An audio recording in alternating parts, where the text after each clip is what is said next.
Hey everyone, and welcome. So, if you're in the world of project management or evaluation, you know the biggest question is always the same. Did our work actually make a difference? And proving that with real, credible evidence, well, that's the tough part. It all starts with one incredibly powerful tool, the baseline study. Think of it as your project's official starting line. And today, we're going to build the ultimate guide on how to get it right. No, really, just think about that for a second. You've poured months, maybe even years of work and money into something. When it's all said and done, everyone, your funders, your stakeholders, the community, they all want to know, so what changed because of you? Answering that question with confidence, with actual evidence, is what separates a good project from a truly great one. And you know, the answer at its core is actually pretty simple. To show how far you've come, you have to know exactly where you started. That's what a baseline study is. It's your project's official before photo. Without it, you're just guessing at your impact. But with it, you have a solid, evidence-based foundation for every single claim you make. Okay, so let's put a more formal definition on it. A baseline study is all about the systematic measurement of key conditions. We call these indicators, before any of your project activities kick off. This data creates the benchmark, right? It's that fixed point that you'll measure all your future progress against. The main thing to get here is that this isn't just random data gathering. It's a strategic move with a very clear purpose. Now, before we jump into the how-to, we need to talk strategy. That means covering the why, the when, and even the whether you should do a baseline. See, this isn't just a box to tick on a project plan. It's a strategic decision that can shape your entire project. And really understanding the thinking behind it is what unlocks its true power. So why bother? Well, a strong baseline does three critical jobs for you. First, it leads to much better planning. Let's say your baseline shows only 20% of farmers are using a new technique. Well, setting a target to get to 40% sounds pretty realistic, right? Without that data, you're just throwing darts in the dark. Second, it lets you do smarter monitoring as you go. And finally, it's the bedrock of a credible evaluation. It lets you put that before and after picture side by side to prove your impact. Okay, this question comes up all the time. After hearing how important they are, you might think, well, of course, you always need one. But let's be real. We live in a world of tight budgets and even tighter timelines. So is a full-blown baseline study an absolute must-have for every single project out there? And the pragmatic answer is no, not always. Context is absolutely everything. If another reliable organization just published a great report with your exact indicators in your target area, you might be able to use that existing data. Other times, the budget or maybe even the security situation on the ground just makes it impossible. The goal here is to make an informed, conscious decision, not just to skip it because it's hard. Timing is also huge. The gold standard, the absolute ideal, is to do your baseline before any project activities start. That gives you a pure, uncontaminated starting point. But, life happens. Maybe there are administrative delays or a crisis hits, and you have to start work right away.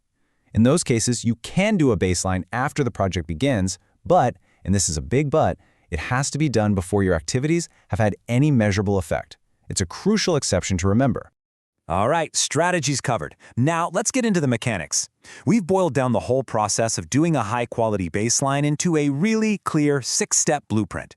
This is your action plan, taking you from that initial idea to having final, usable data in your hands.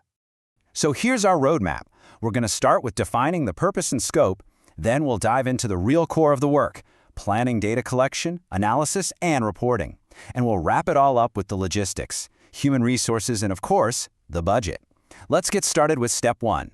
Step one is all about laying a rock-solid foundation. Before you even think about writing survey questions, you have to get crystal clear on the basics. Who is this for? What are our non-negotiable donor rules?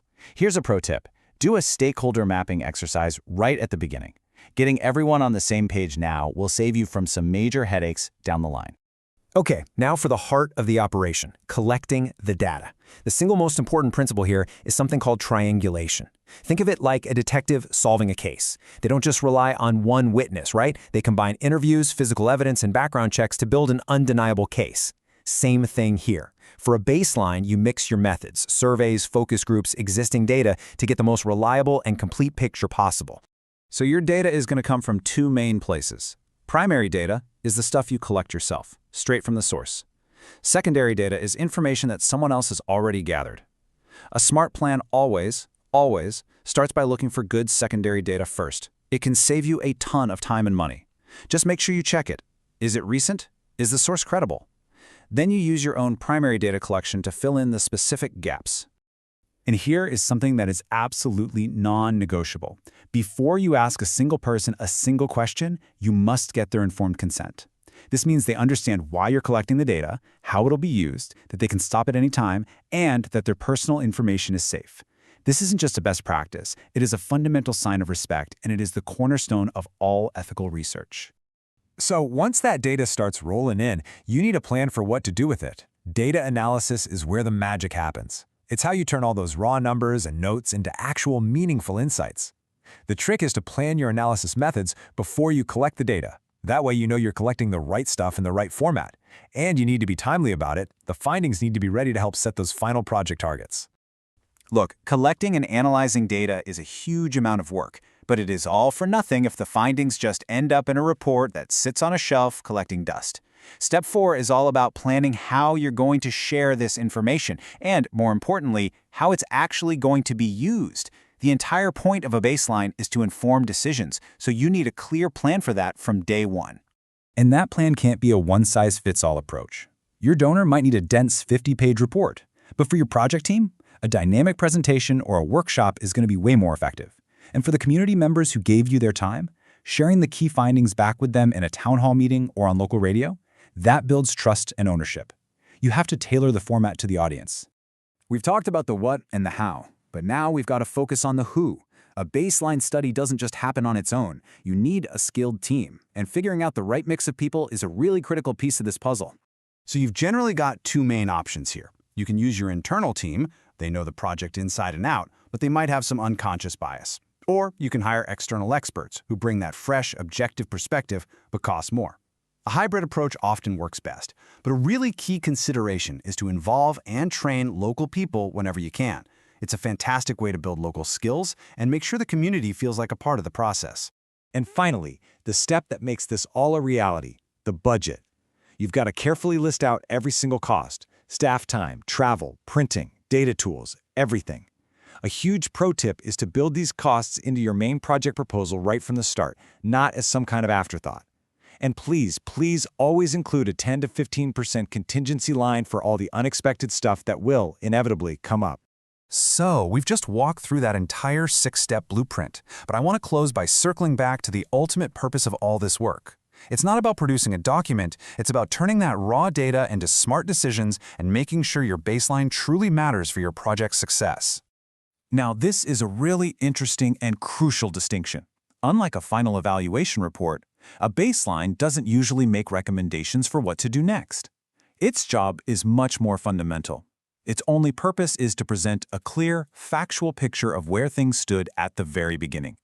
It is the evidence, the foundation on which everything else, your targets, your activities, your final evaluation, will be built. And that brings us full circle. Remember that question we started with? How do you prove a project actually worked? Well, the answer is right here. By carefully transforming your findings into a clear, evidence-based starting point, you empower your team to plan better, monitor smarter, and ultimately provide credible, undeniable proof of your impact. So as we finish up, I'll just leave you with this one thought. Your next project is on the horizon. The goals are set, the team is ready to go. The only question left is, what's your starting line going to be? How are you going to capture that essential before picture so that, in the end, you can tell a powerful, evidence-backed story of change? Thanks for watching.